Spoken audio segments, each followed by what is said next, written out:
বাংলাদেশে গণতান্ত্রিক ব্যবস্থা প্রতিষ্ঠা করার লক্ষ্যে যে যুগপৎ আন্দোলনের ধারাবাহিকতা 31 দফাকে সামনে রেখে সেই ধারাবাহিকতায় আমরা নির্বাচনও মোকাবেলা করছি এবং এই নির্বাচনে মানসারামপুরে আমরা ওই যুগপথের প্রার্থী হিসেবে আমি মাথাল মার্কায় প্রতিদ্বন্দ্বিতা করছি।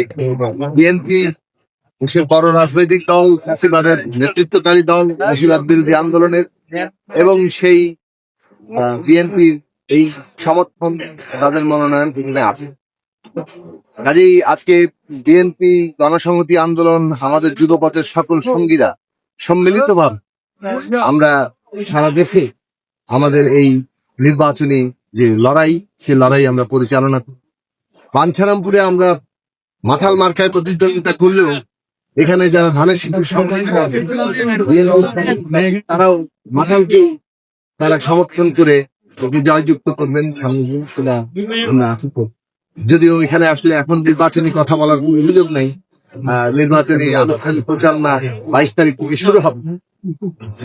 তবে আমরা আশা করি ফ্যাসিবাদের বিরুদ্ধে লড়াই করে বেগম খালেদা জিয়া যে দিশা আমাদের দেশের সামনে রেখে গেছেন, যে বাংলাদেশে প্রতিহিংসার রাজনীতি আমরা পরিহার করব, ন্যায় বিচার প্রতিষ্ঠা করব। ন্যায় বিচার মানে যারা অন্যায় করেছে তাদের বিচার করা, এবং দেশের সকল মানুষকে নিয়ে সংস্কারের মাধ্যমে এই রাষ্ট্রকে একটা গণতান্ত্রিক রাষ্ট্র বানিয়ে দেশের সকল মানুষের উন্নতি ঘটাব। দেশের খেটে খাওয়া মানুষের ন্যায্য হিসা আদায়, শিক্ষা, স্বাস্থ্য, বাসস্থান, কর্মসংস্থান, নারীর নিরাপত্তা, আমাদের শিশুদের বিকাশ, আমাদের বয়স্ক মানুষদের জীবনের নিরাপত্তা, এই সবকিছু আমরা প্রতিষ্ঠা করব।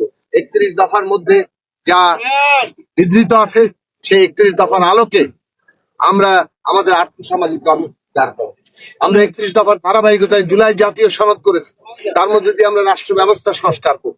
এবং বিএনপি চেয়ারম্যান জনাব তারেক রহমান আজকে এই 31 দফা আলোকে জুলাই জাতীয় সনদ যেভাবে স্বাক্ষরিত হয়েছে এবং 31 দফার আলোকে যে আর্থসামাজিক কর্মসূচি আজকে সামনে এসছে, এইগুলো বাস্তবায়নের অঙ্গীকার করেছে।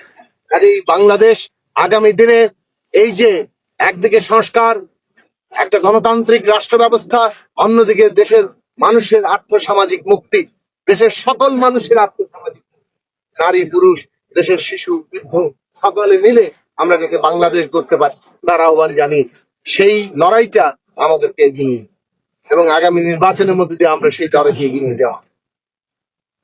আর দুই কথা বেগম জিয়া সম্পর্কে বলি।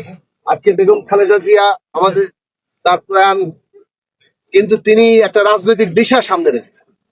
আমরা এই যে বেগম খালেদা জিয়া আজকে সারা দেশের মানুষের শ্রদ্ধার পাত্র হয়েছে, এটা হয়েছেন এই কারণেই যখনই অন্যায়, অত্যাচার, স্বৈরাচার হয়েছে তিনি আপোষহীন ভূমিকা পালন করেছেন।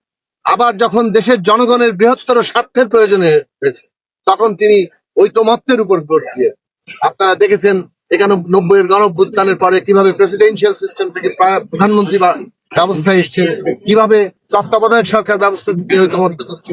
অর্থাৎ একদিকে আপোষহীন স্বৈরাচার অন্যায়ের বিরুদ্ধে, অন্যদিকে জাতির প্রয়োজনে, জনগোষ্ঠীর প্রয়োজনে ঐকমত্য।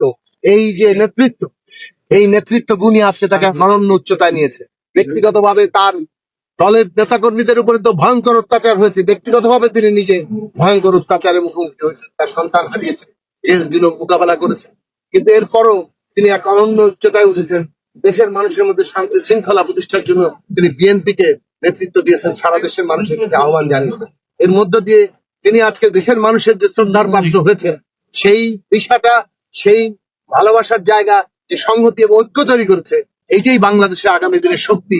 সেই শক্তির উপরে দাঁড়িয়ে বিএনপির নেতা কর্মীরাও সেই তার দেখানো পথকে এগিয়ে নিয়ে যাবে, সেইটা আমরা সবাই সকলে মিলে আশা করি। আমরাও একসাথে যেসব জায়গায় আমাদের ঐক্যমত্য আছে, সেই ঐক্যমত্যের জায়গাগুলোতে আমরা দৃঢ়ভাবে একসাথে কাজ করতে পারবো, সেই আশাবাদ আমরা রাখি। সবাই ভালো থাকবেন।